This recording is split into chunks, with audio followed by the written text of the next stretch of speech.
As you know, it was 2%, and we got it up to 5%. And they said, a couple of them came up to me. One in particular said, "Sir, we've been trying to get it up to 3% for 20 years, and we haven't been able, and you got it up to 5%. So they're going to be, most of them, I guess almost all of them, are going to be contributing now, 5%, a number that people are surprised at, but you need it today.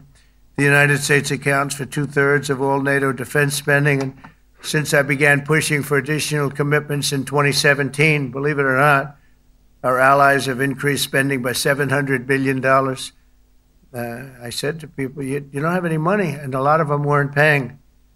And so I started the process, and I picked it up as soon as I got back, which is 6 months ago.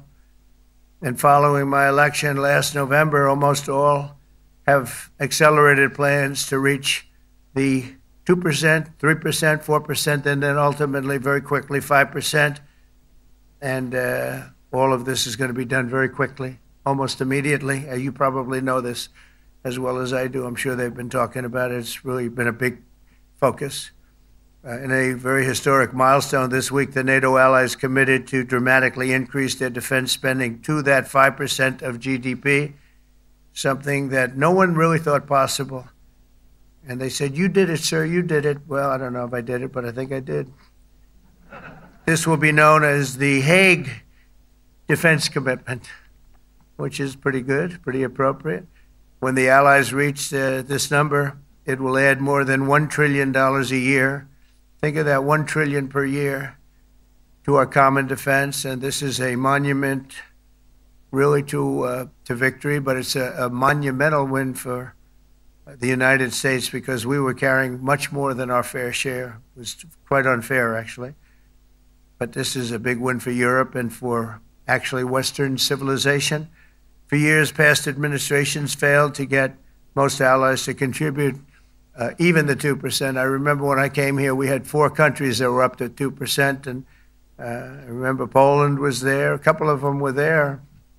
But most of them were. We had 28 at the time. As you know, it's increased a little bit. And they've agreed now to more than double their budgets in all cases. And Europe stepping up to take more responsibility for its security will help prevent future disasters like the horrible situation with Russia and Ukraine. And hopefully we're going to get that solved. Last week they lost 7,000 soldiers, mostly soldiers. But they're also getting hit in Kiev. They're getting hit in some of the towns also. And that means life. Life is disappearing also in the cities and towns. Should have never happened, would have never happened if I was president. I said it 1,000 times. And it never did happen. It's never even thought about. But it's vital that this additional money be spent on very serious military hardware, not bureaucracy. And hopefully that hardware is going to be made in America, because we have the best hardware in the world. You saw that, where 14 missiles were shot at us the other day. They were very nice. They gave us warning. They said, "We're going to shoot them. Is 1 o'clock okay?" They said, "It's fine."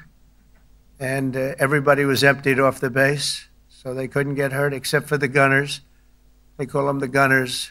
And out of 14 high-end missiles that were shot at the base in Qatar, all 14, as you know, were shot down by our equipment. Amazing stuff. Amazing that they can do. It's like shooting a bullet with a bullet. It's the same thing if you think about it. 14 out of 14, and they weren't even that surprised. I said, "Do you do that well often?" They say, "We pretty much do, sir."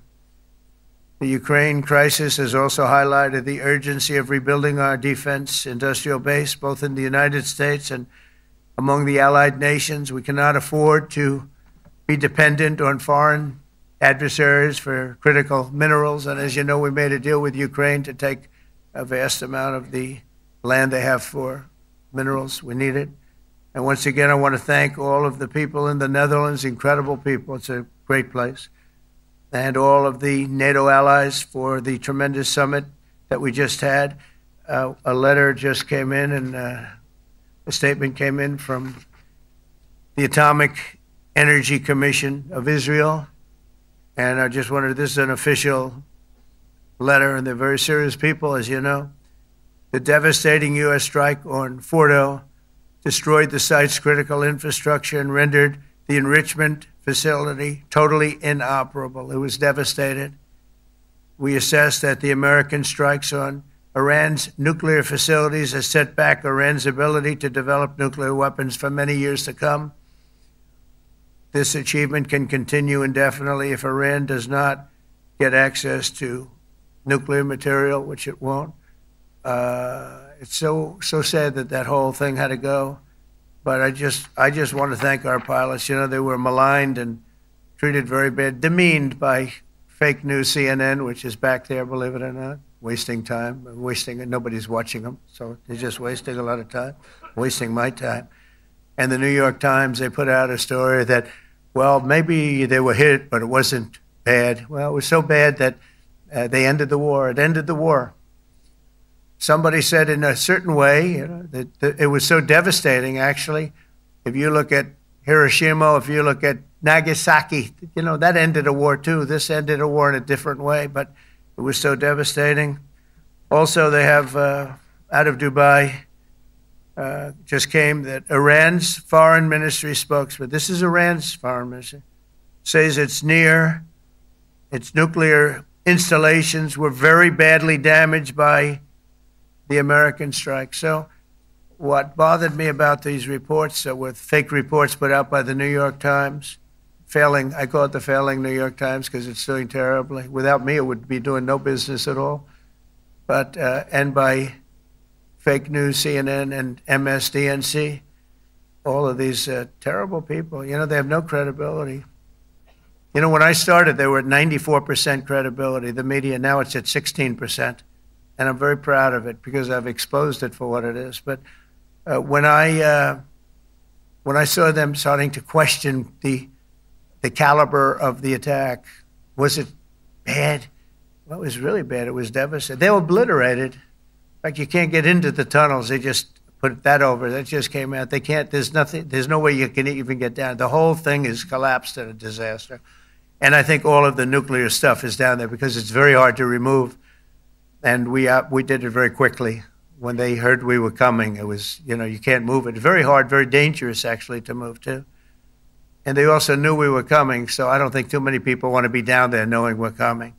With the bunker busters, as we call them, we're the only ones that have them. We have the best equipment, best nuclear equipment, and we have the best equipment in the world. And by the way, we can't forget our submarine, which was out there, submarines actually, but submarine was out there. We shot 30 rockets into an area, every single one of them. I think it was almost 400 miles away, I think, Pete, right? 400, and long. It was in the ocean, long ways away.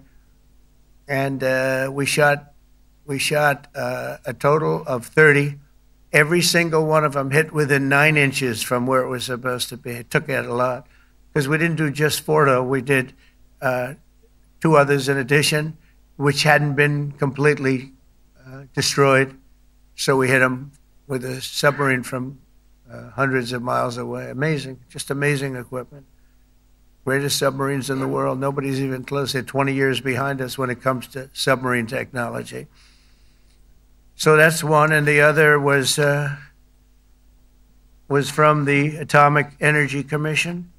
And they have about 3 or 4 of them now coming in from atomic energy commissions from various places. But the one that we have that just came out, we released it a little while ago, was from the Israeli Atomic Energy Commission. But numerous of them are getting to see the site, and the site has been demolished. And again, we had these brave patriots, these incredible flyers, these people that can fly a plane better than anybody can fly a plane, going into very hostile territory, flying into the territory that has got more missiles and things pointed at it, but it was very stealth. They didn't get to see it. It was dark. That's the amazing thing about the shots. They hit the shots perfectly, and yet it was dead dark. There was no moon. There was no light. It was virtually moonless. It was very dark, and the shots were hit perfectly. But when they get demeaned, and they were very upset about it because they knew how strong it would be. Back in Missouri, the pilots flew about 36 hours 2 ways far distance, and in those incredible B-2s. And we then had the F-22s, and we had the F-35s, and we had other planes, and we had, I think, a total of 52 tankers. That means the big tankers, because the refueling was a lot for all of the different planes that we sent. Incredible operation, and I have to say, General Raisin Kane was incredible. That's why he beat ISIS, and we beat ISIS in a matter of weeks. I was told it would take 4 to 5 years. We did it in a few weeks, and he was great. That's why he's the head of the Joint Chiefs of Staff right now, because I had a very good experience with him. He knocked out ISIS in a period of literally a few weeks. Amazing. And it was supposed to take a few years, 5 years to be exact. So we had a great victory there, and we then came here, and I think we had a great victory here. But this is an ongoing project. This is the safety of Europe, the safety of the world. And they've raised it from 2% to 5%, something which nobody, and you're talking about over $1 trillion a year. So we're talking about a lot of money from coming in from countries that were not paying nearly enough to be effective.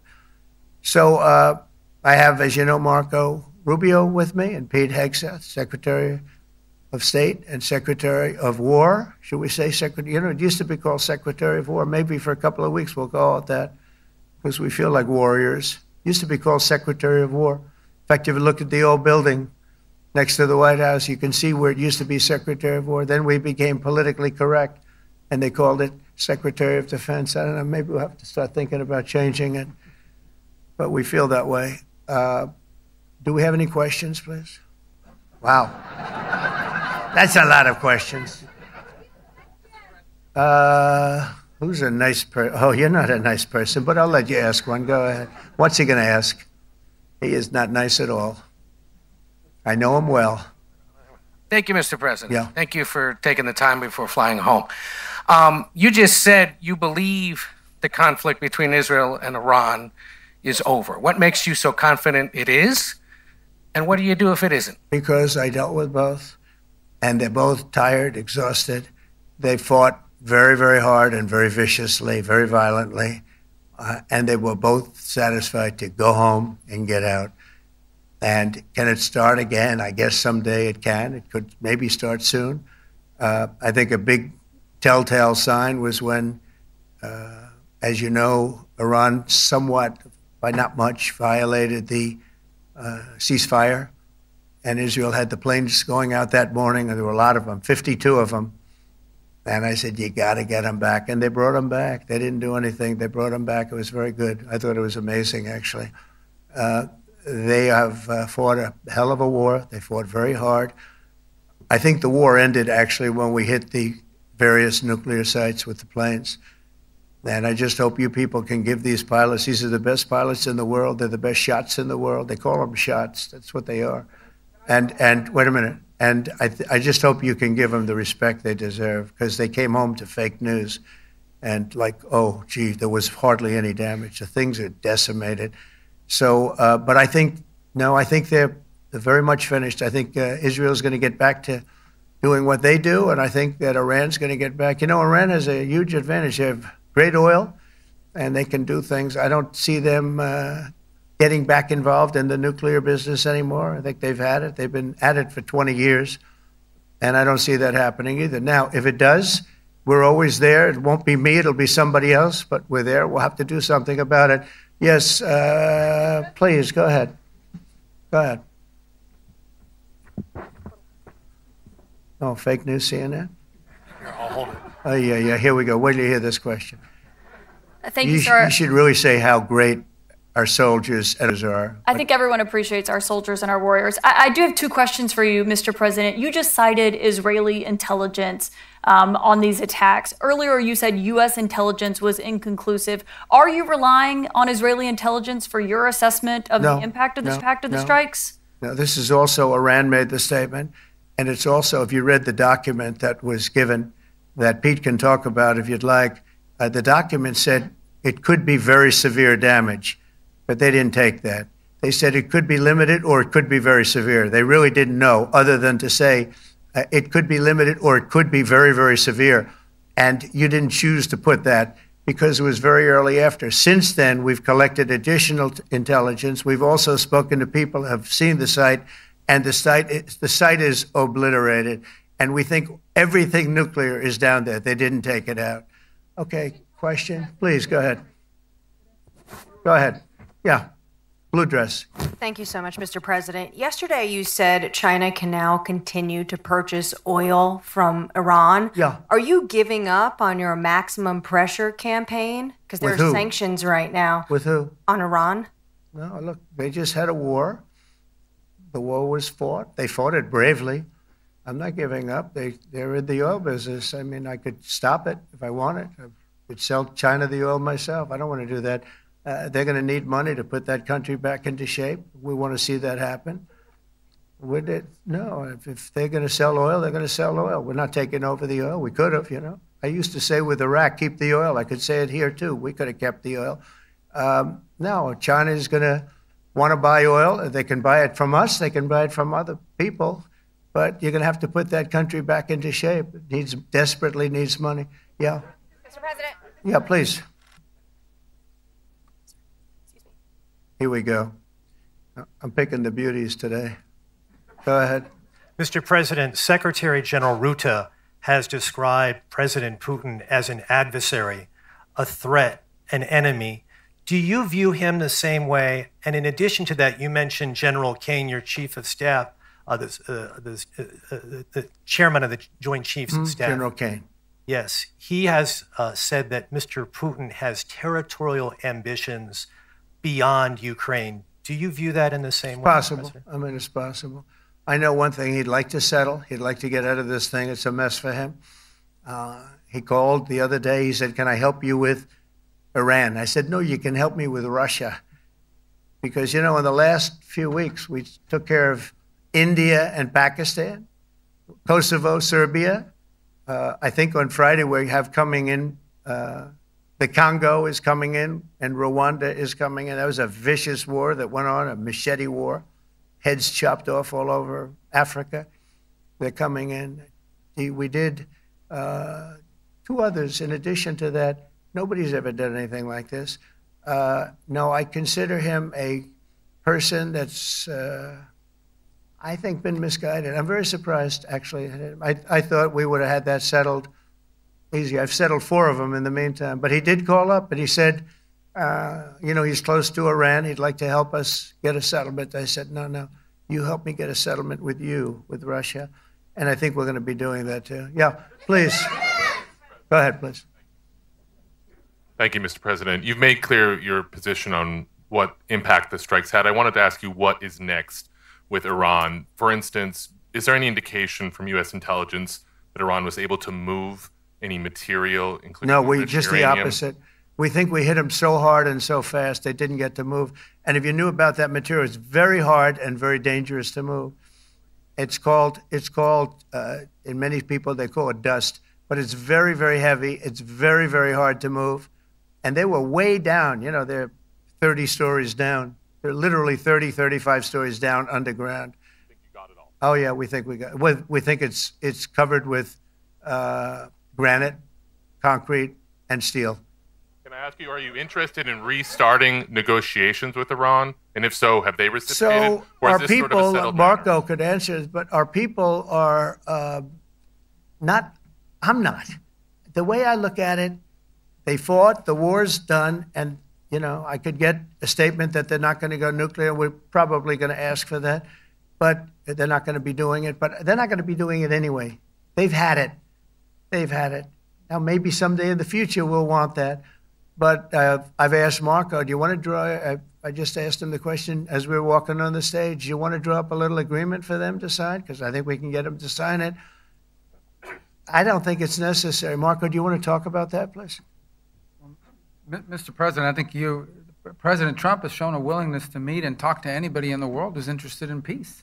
I don't know of any president that's been as willing as he has to meet with anyone and talk about peace. We'd love to have peaceful relations with any country in the world. And so obviously that'll depend on Iran's willingness not just to engage in peace, but to negotiate directly with the United States, not through some third country or fourth country process. But I know of no president, probably in our modern history, that's sought peace more than President Trump has. Sounds like the door is open, but you're in no rush. Is that right? It sounds like the door is open, but I'll tell you what, look, we're going to talk to them next week with Iran. We may sign an agreement. I don't know. To me, I don't think it's that necessary. I mean, they had a war, they fought. Now they're going back to their world. I don't care if I have an agreement or not. The only thing we'd be asking for is what we were asking for before about we want no nuclear, but we destroyed the nuclear. In other words, that's destroyed. I said, Iran will not have nuclear. Well, we blew it up. It's blown up to kingdom come. And so I don't feel very strongly about it. If we got a document, wouldn't be bad. We're going to meet with them, actually. We're going to meet with them. Yeah, go ahead, please. Yes. Mr. President, Netherlands TV, thank you for visiting our country. Good. As I understood, I, of course, I'd like to know how you slept last night at the House of the King. Oh, I slept beautifully. But probably a more serious question. I think you just had a meeting with President Zelensky. Did you discuss any ceasefire in this Russo-Ukrainian war? No. I wanted to know how he's doing. He was very nice, actually. You know, we had little rough times sometimes. He was couldn't have been nicer. I think he'd like to see an end to this. I do. I think what I took from the meeting couldn't have been nicer, actually. But I took from the meeting that he'd like to see it end. I think it's a great time to end it. I'm going to speak to Vladimir Putin, see if we can get it ended. But look, these are brave people. They're fighting these wars all over the place. You know, last week they had, I guess, close to 7,000 young soldiers, Russian and Ukrainian soldiers were killed, 7,000 in 1 week. It's crazy. It's crazy. So I'll be speaking to Putin. No, I had a good meeting with Zelensky. And I had a lot of good meetings. We had a lot of good meetings with a lot of people, a lot of great leaders. But he's fighting a brave battle. It's a tough battle. Yeah. Go ahead, white dress. Okay. Thank you. Ida Hallikainen from Finland, Ilta-Sanomat. You have played golf with President Alexander Stubb. How do you see Finland as an ally and partner, and how would you describe your relationship with our president? Well, he's a very good golfer, okay? In fact, he was on his college golf team. He went to a good college in the South, as you know, a very good college, and he was a good golfer. We had a good time. I think my relationship's great. I want to buy icebreakers. You know, you're very good at icebreakers. And I actually made him an offer. I didn't go to Congress. They'll try and impeach me for this. But there's an old, it's not old, it's fairly new, but it's used icebreaker. And I offered him about 1/3 of what he asked for. But we're negotiating. We need icebreakers in the U.S. And if we can get some inexpensively, I'd like to do that. Actually, they'll fix it up, make it good. Also, we may buy some icebreakers. You know, that you're the king of icebreakers, that particular country. They make them good. They make them really good, and they know what they're doing. And so we're negotiating with them for about 15 different icebreakers, but one of them is available now. It's old, and it's, old. It's like 5-6 years old. And we're trying to buy it. I'm trying to make a good deal. It's all I do my whole life. My whole life, that's all I do is make deals. Yeah, please. Go ahead. Sir, go ahead. Yeah, a question for NewsHour, Dutch TV. First of all, on Article 5, on your way here, you spoke about the commitment of the U.S. to Article 5, saying, I'll give you my definition once we're here. What is your definition, and may the U.S. commitment to Article 5 change in case some of the NATO members do not reach the threshold that was discussed today? My second question is following up on a colleague on Iran. What intel reports do say that everything over there was obliterated?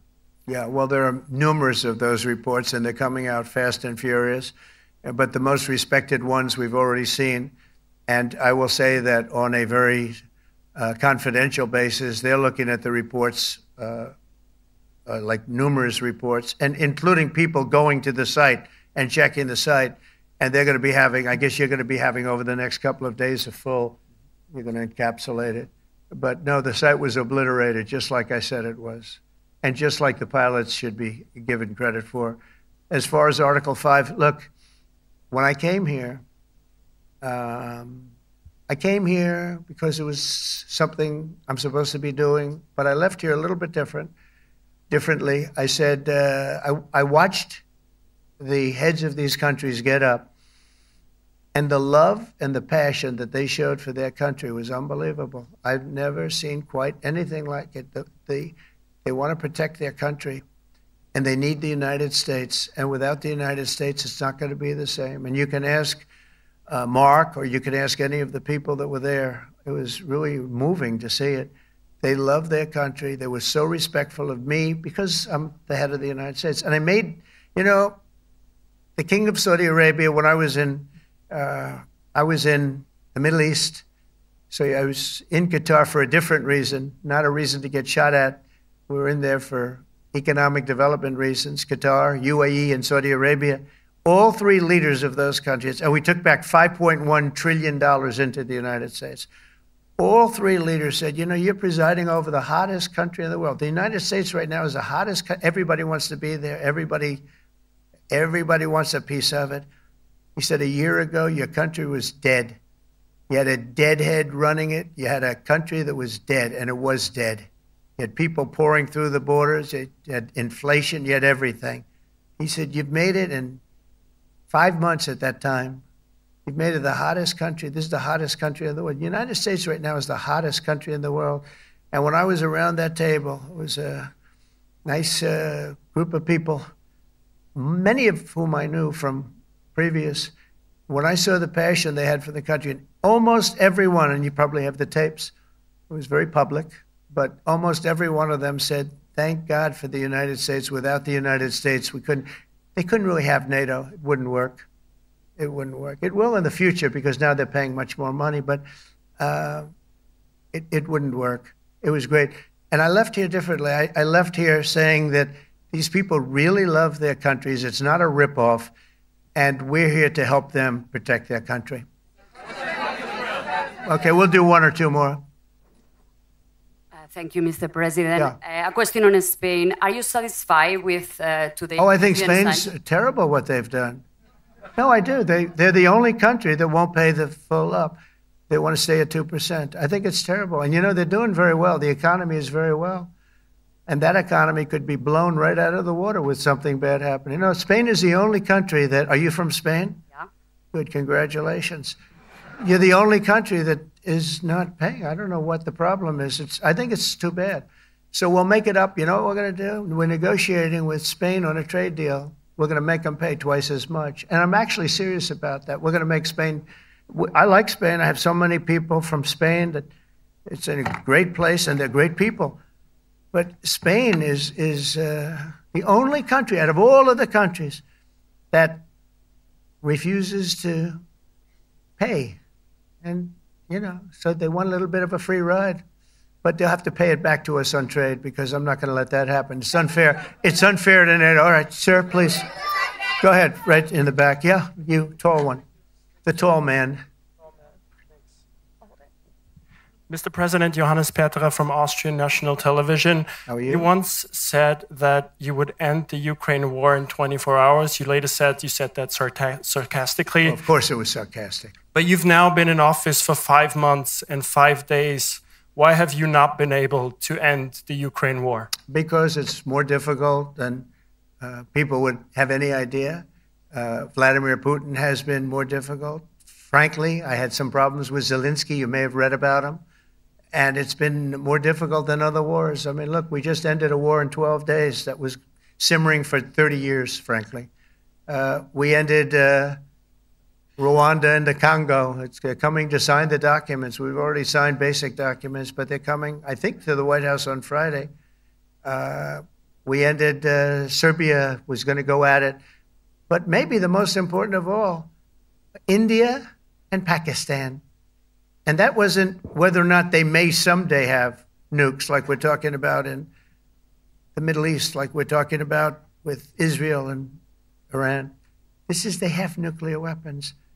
I ended that with a series of phone calls on trade. I said, look, if you're going to go fighting each other, it was getting very bad. You know how bad that last attack was. It was really bad. If you're going to go fighting each other, we're not doing any trade deal. No, you have to do a trade deal. They said, we're not doing any trade deal. And in fact, I had the general, who was very impressive. The general from Pakistan was in my office last week. You know, Prime Minister Modi is a great friend of mine. He's a great gentleman. He's a great man. And I got them to reason. I said, we're not doing a trade deal if you're going to fight. And if you're going to fight each other, we're not doing a trade deal. And you know what? They said, no, I want to do the trade deal. We stopped the nuclear war. Go ahead. Go ahead, Jeff. Here's another beauty, Jeff. He's a beauty, all right. Go ahead. Mr. President, a follow-up on Ukraine. Will the United States contribute any more money to Ukraine's defense this year to the $5 billion that allies are giving? And one question, you had another meeting with the Dutch opposition leader, Mr. Wilders. Can you tell us about that meeting? And are you upset about his anti-Muslim stance?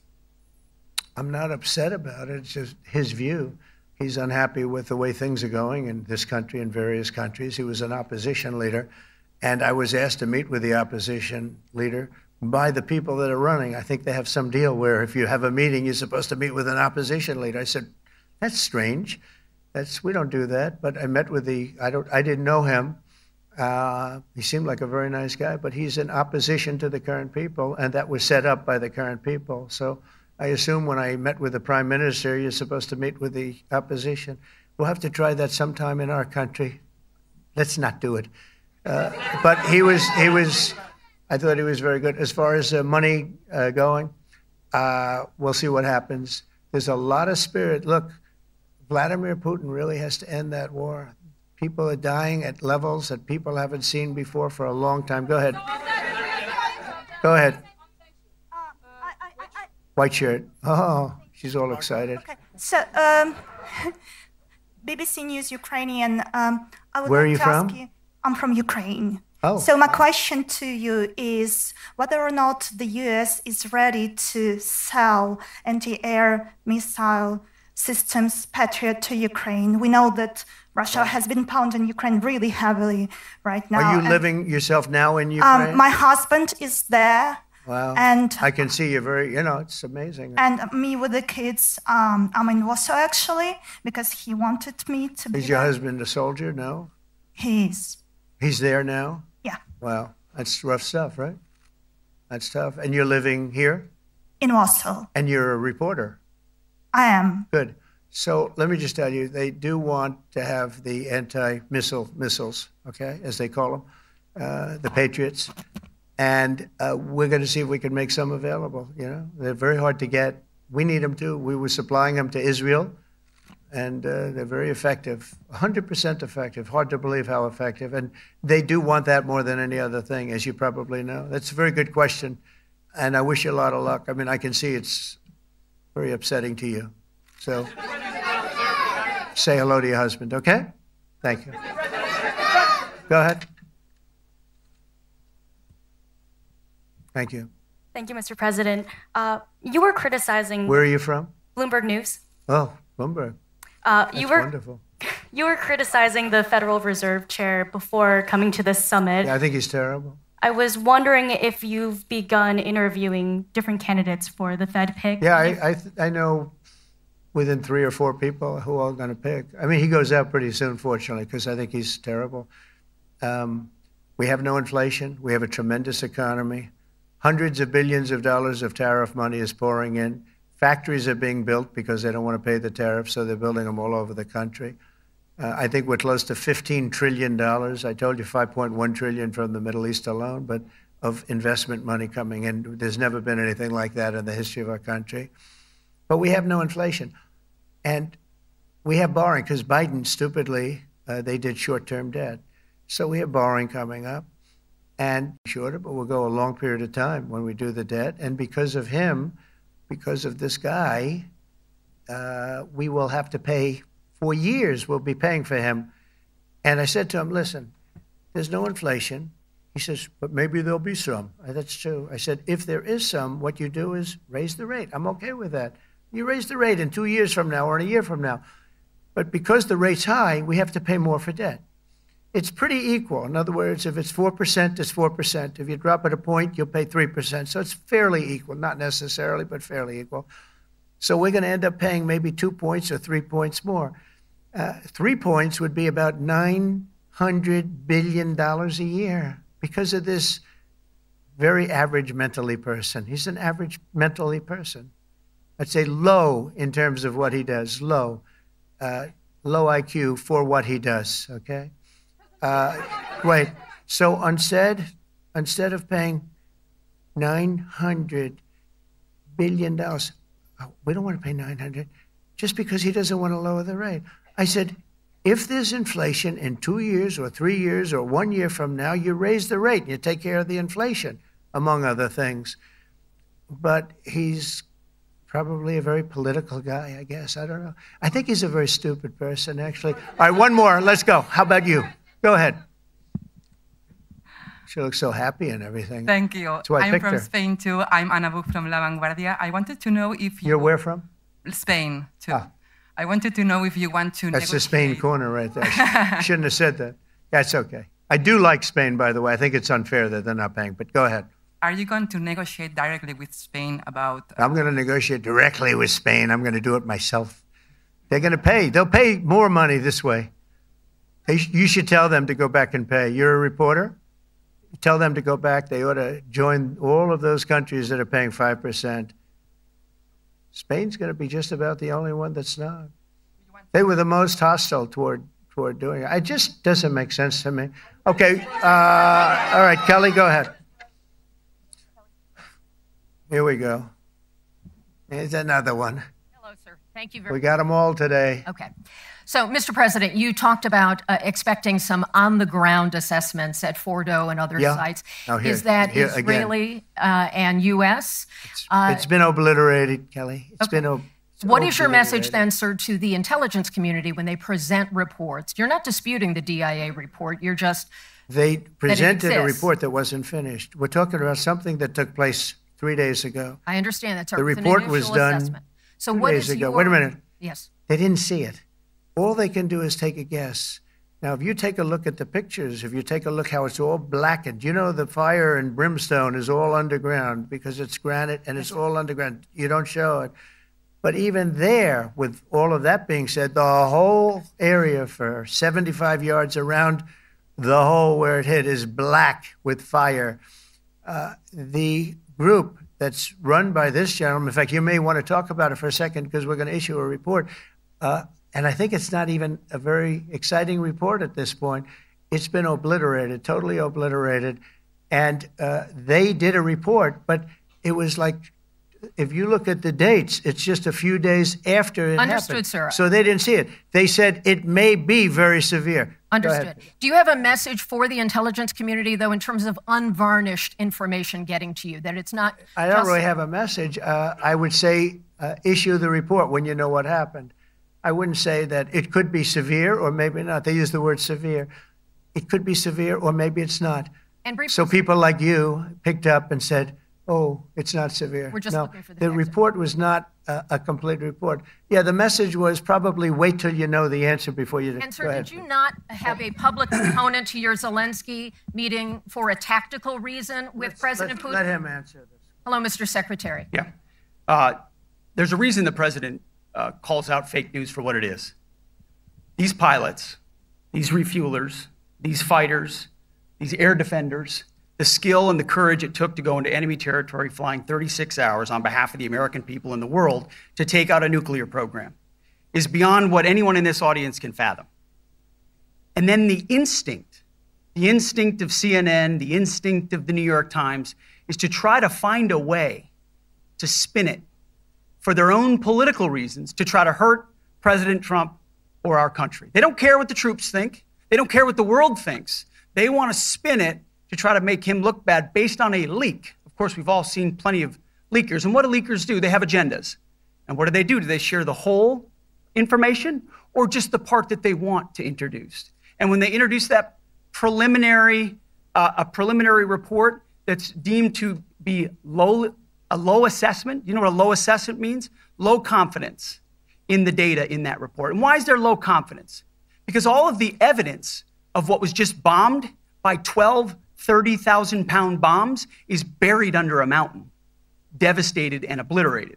So if you want to make an assessment of what happened at Fordo, you better get a big shovel and go really deep, because Iran's nuclear program is obliterated. And somebody somewhere is trying to leak something to say, oh, with low confidence, we think maybe it's moderate. Those that dropped the bombs precisely in the right place know exactly what happened when that exploded. And you know who else knows? Iran. That's why they came to the table right away, because their nuclear capabilities have been set back beyond what they thought were possible because of the courage of a commander-in-chief who led our troops, despite what the fake news wants to say. But you're not disputing the report said what it said, even though it was initial. The report said what it said, and it was fine. It was severe, they think, but they had no idea. They shouldn't have issued a report until they did, but we've gotten the information. I think Pete said it better than you can say it. And, you know, you should be proud, you, especially you, should be proud of those pilots, and you shouldn't be trying to demean them. No, there's those pilots flew at great risk, a big chance that they'd never come back home and see their husbands or their wives. Let me just tell you, you and NBC, fake news, which is one of the worst, and CNN, New York Times, are all bad. They're sick. There's something wrong with them. But you know what? You should be praising those people instead of trying to find some. By getting me, by trying to go and get me, you're hurting those people. They were devastated. You know, I got a call from Missouri, great state, that I won 3 times by a lot. And I got a call that the pilots and the people on the plane were devastated because they were trying to minimize the attack. And they all said it was hit. But we don't think it was really maybe hit that badly. And they were devastated. They put their lives on the line, and then they have, and I'm not referring to you, but real scum come out and write reports that are as negative as they could possibly be. It should be the opposite. You should make them heroes and heroines. You should make them really people that they were so devastated when they heard this news. And you know what they said? One of them, I spoke to one of them, said, "Sir, we hit the site. It was perfect. It was dead on."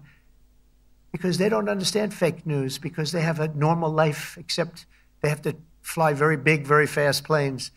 But it's a shame. You should be making them heroes. All right, in the back.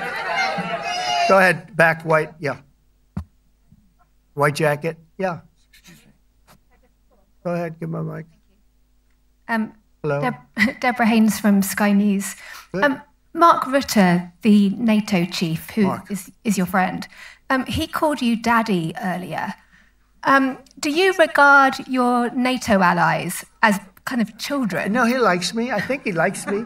If he doesn't, I'll let you know. I'll come back and I'll hit him hard, okay? No? He did it very affectionate. Daddy, you're my daddy.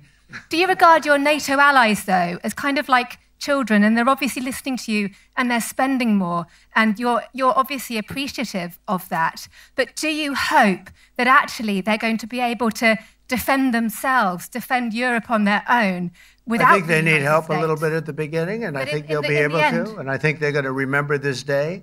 And this was a big day for NATO. You know, this was a very big day. They took it. One of the gentlemen said, you know what? We've been trying to raise money raise the rate for 30 years, he said, 20 years, from almost the beginning. And he's been there for a long time. He said, until you came along, it never happened. What you did is amazing. It's been sort of an amazing day for a lot of reasons, but also for that. Yeah, go ahead. Do you think they can do it without you, though, in the future? Can they do it without the United States? I mean, you have to ask Mark, okay? So we're heading back. We're heading back. I want to thank these 2 gentlemen behind me. They're incredible people, both of them. They've done a fantastic job. And Susie's in the front, and she's done great. And Monica, thank you very much. It was quite an exciting time. And we're going to be heading back. We'll be back soon, and we'll